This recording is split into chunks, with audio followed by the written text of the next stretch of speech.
అమ్మవారి యొక్క లలాటం గురించి చెప్పినప్పుడు లలాటములో ఉన్నటువంటి బొట్టు గురించి వెంటనే చెప్పేస్తున్నారు. ఎంత గొప్ప మాట వాడారంటే వసిన్యాది దేవతలు ముఖచంద్ర కళంకాభం మృగనాభి విశేషక.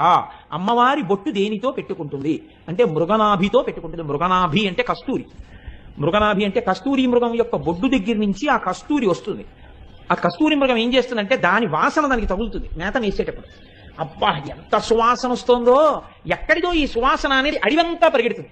దానికి తెలియదు దాని బొడ్డు దగ్గరే కస్తూరి పైకొచ్చింది, ఆ కస్తూరిదే ఈ సువాసన అది తెలుసుకోలేదు.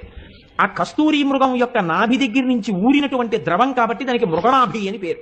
కాబట్టి ముఖచంద్ర కళంకాభం మృగనాభి విశేషక.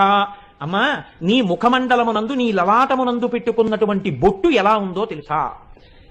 చంద్రబింబములో ఉండేటటువంటి మత్స చంద్రబింబమునకు ఎంత సహజంగా ఉండి ఎంత శోభనిస్తోందో నీ ముఖమునకు ఉండేటటువంటి